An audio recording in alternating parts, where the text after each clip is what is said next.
350 కోట్ల రూపాయల చొప్పున ప్రతి గ్రామం కనెక్ట్ అయ్యేలాగా ఇలాంటి ఇబ్బందులు లేకుండా ఒక ప్రతిపాదనలు తీసుకొచ్చాం. నాకు కావాల్సిందల్లా మీ దగ్గర నుంచి సహకారం కావాలి.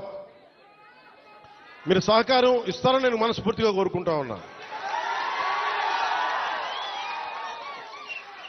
ఎందుకంటే మనం విజయనగరం జిల్లా చూస్తూ ఉంటే, ఉమ్మడి విజయనగరం జిల్లా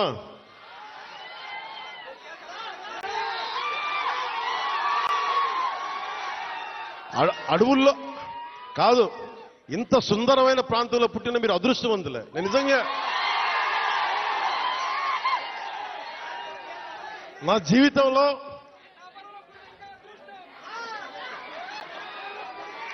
జీవితంలో నేను ఎప్పుడు అసూయపడలా.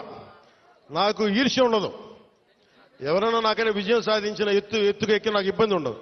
మొట్టమొదటిసారి మిమ్మల్ని చూస్తే నాకు అసూయగా ఉంది. ఇంత చక్కటి ప్రకృతి మధ్య మీరు బతుకుతూ నాకు అసూయ కలిగిస్తూ ఉన్నారు. అందుకని మీకు నాకు గుడొద్దు, బడి కావాలి మనందరికీ.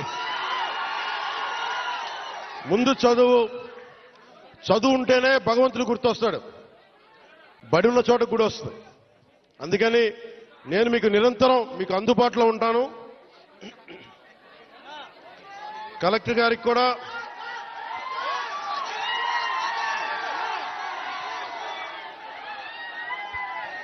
మీరు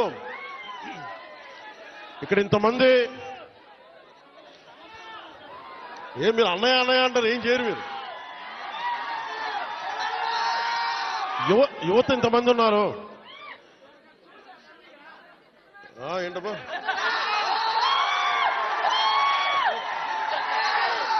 యువత ఇంతమంది ఉన్నారు. నేను కోరుకునేదల్లా మీకోసం పనిచేసేవాడు ఒకడు కావాలి. కూటమి ప్రభుత్వం మీకోసం పనిచేస్తుంది. చంద్రబాబు నాయుడు గారికి ఒకటే చెప్పాను, సార్ మనం నిలబడాలి అంటే నేను ఒకటే చెప్పాను. ఇంటెలిజెన్స్ కానీ పోలీస్ శాఖ కూడా చెప్పారు, ఈ వర్షంలో ఎందుకు సార్ మీరు ఎందుకు ఆగిపోండి అంటే నేను ఒకటే చెప్పాను. మా వాళ్ళు వర్షంలో తడుస్తున్నారు, మా వాళ్ళకి రోడ్ లేక బాధపడతా ఉన్నారు.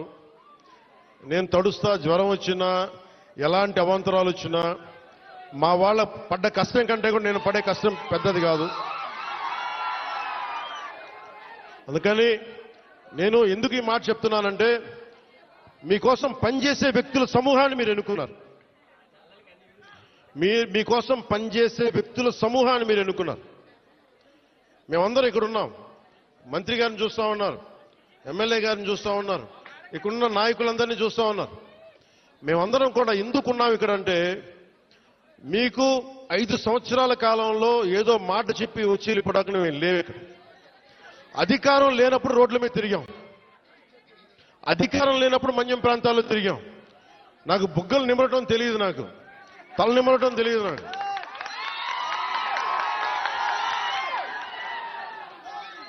నేను మీ కన్నీళ్లు తుడిచి పారిపోయే వ్యక్తిని కాదు.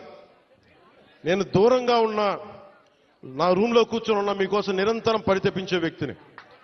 ఒక మాట ఇచ్చాను, నా పేషీ కూడా ఒకటే మాట చెప్పా, నేను ఇక్కడే ఉండాలి. 2 నెలలకు ఒకసారి 10 రోజుల చొప్పున నేను మన్యం ప్రాంతం మొత్తం తిరగాలి. నేను ఒక్కొక్క యువకుడికి మాటిస్తున్నాను, ఒక్కొక్క యువతికి మాటిస్తున్నాను, ఒక్కొక్క గిరిజన తల్లులకి మాటిస్తున్నాను, ఒక్కొక్క గిరిజన పెద్దలకి మాటిస్తున్నాను. నేను మీకోసం ఒళ్ళు వంచి పనిచేస్తాను మీకోసం.